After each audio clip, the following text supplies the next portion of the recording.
시청자 여러분 안녕하십니까. 여러분의 경제적 통찰력을 길러주는 경제아카데미입니다. 지금부터 오늘의 경제아카데미 방송을 시작하겠습니다. 오늘은 2020년 2월 8일. 오늘의 제목은 21세기 들어서도 인류 위협하는 전염병, 유럽 천연두 남미 원주민 90% 사망, 스페인 독감 5,000명 목숨 앗아가. 교류와 함께 커지는 전염병 위협. 인류사를 바꾼 대규모 전염병들은 교류 확대의 부산물 성격이 강했다. 이전에는 접하지 않았던 지역과의 교류가 늘면서 새로운 풍토, 생물과의 접촉이 자연스럽게 증가했다. 이에 따라 각 지역에 독자적으로 존재하던 질병이 세계로 퍼졌고 새로운 병이 등장했다. 전염병 확산은 여러 지역으로 사람이 이동하고 좁은 공간에서 운집하며 생활 환경이 악화된 전쟁 시기에 특히 두드러졌다. 멜로폰네소스 전쟁에서 고대 아테네를 그리기 상대로 몰아넣은 정체불명의 역병이 대표적이다. 정치적인 요인, 과학 발달에 따라 과거의 전혀 별개의 세계로 작동하는 생태계와 접촉하는 것이 재앙이 되는 경우가 많았다. 건세기 초 유럽을 강타한 흑사병도 몽골 제국의 등장으로 동서교류가 활발해진 점이 근본 원인으로 꼽힌다. 아시아 학자의 윌리엄 팽닐은 따르면 흑사병은 원래 미얀마 지역의 흑사병이었지만 몽골 제국의 확장으로 최대한 우한 폐렴의 발생한 중국, 후베이 지역 등에서 위세를 떨친 뒤 동서교역을 따라 유럽으로 서진했다. 6세기 중남미의 천년두는 콜럼버스의 교환의 대표적인 사례로 꼽는다. 총, 균, 세, 저자 제러드 다이아몬드는 이 때문에 남미 인구 90%가 사망했고 유럽인들이 남미를 쉽게 정복했다고 봤다. 19세기 제국주의 확대와 함께 인도의 풍토병이 세계 각지로 퍼져 여러 차례 대유행하는 콜레라와 20세기 초 5천만 명 이상의 사상자를 낸 스페인 독감 사례도 비슷하다.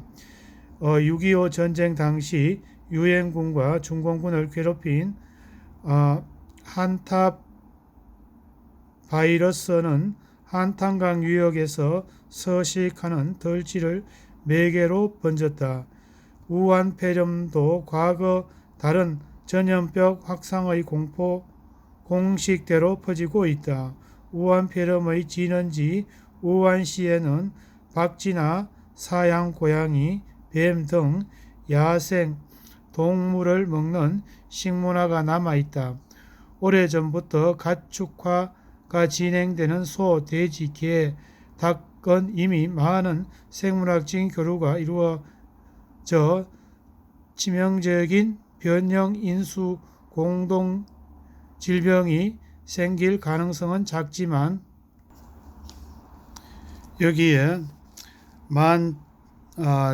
1,100만 명의 사람이 조밀하게 살고 있고 중국의 9개 성을 연결하는 교통요지라는 점에서 질병 발생과 확산에 기름을 부었다는 설명이다.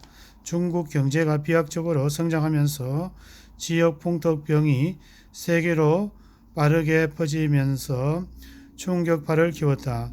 세계 경제에서 중국이 차지하는 비중이 사스 당시는 2003년 4%에 그쳤지만 지금은 17%에 이른다. 2003년 사스로 인해 동남아시아와 동아시아의 성장률은 0.6포인트에 낮았지만 세계 여행객의 이동거리가 전년 대비 5% 감소하는 충격을 받았지만 이번에는 훨씬 영향이 클 것으로 예상되는 예상이 지배적이다. 중국인이 해외 접촉도 크게 늘었다. 2000년도는 연간 1040만 건에 불과했던 중국과의 여러 해외 관계 규모가 2019년에는 1억 6,600만 명으로 16배 증가했다. 끝이 보이지 않는 전염병과의 싸움, 세균과 바이러스의 발견, 위생 환경과 도시 시스템 개선, 예방접종, 의학기술 발전 등으로 전염병과의 전쟁의 잉태는 예전에 비해 많이 개선됐다. 역설적으로 전염병의 대유행이 방역과 의학 발전을 이끌었다. 콜레라 치료를 위해서 세계 주요 도시의 상수도 시스템이 정비됐다. 1918년에서 1920년 5억 명이 감소되어 5천 명 이상 사망한 스페인 독감을 계기로 예방접촉과 의료기관의 종사자의 안전이 중요하다는 점을 부각됐다. 스페인 독감 확산 초기의 의료 종사자가 많이 감염되면서 병원 시스템의 작동되지 않아 희생이 늘어났기 때문이다. 이후 예방접종의 중요성이 강조됐고 의료기관의 종사자들은 최후의 의무적으로 접종됐다. 하지만 전염병과의 전쟁의 끝은 여전히 보이지 않고 있다.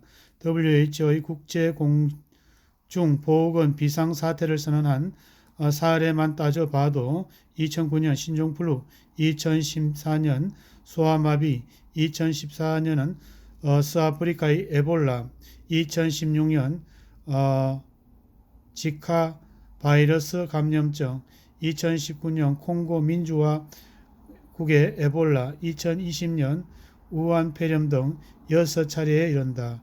이와 같이 일이 벌어진 것은 질병 스스로 진화를 거듭하고 과거에는 조합이 상상하기 어려웠던 동식물과 인간과의 접촉이 늘면서 변형 바이러스의 등장의 가능성이 높아졌기 때문이다.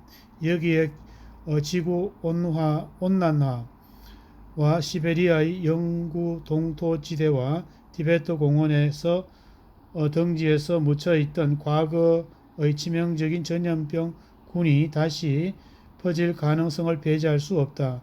대규모의 전염병이 위협은 앞으로도 글로벌 경제적 인류 생활의 위험할 상수로 존재할 가능성이 높다는 지적이 많다. 오늘은 유럽 천연두 남미 원주민의 90% 사망, 스페인 독감 5천만 명의 목숨을 앗아가 라는 제목을 가지고 인류를 위협하는 전염병을 살펴보았습니다. 오늘의 전염병 정보가 여러분의 발전에 도움이 되기를 기원합니다. 우리 경제아카데미 TV는 당신의 성공과 행복을 응원합니다. 지금까지 시청해주신 시청자 여러분 감사합니다.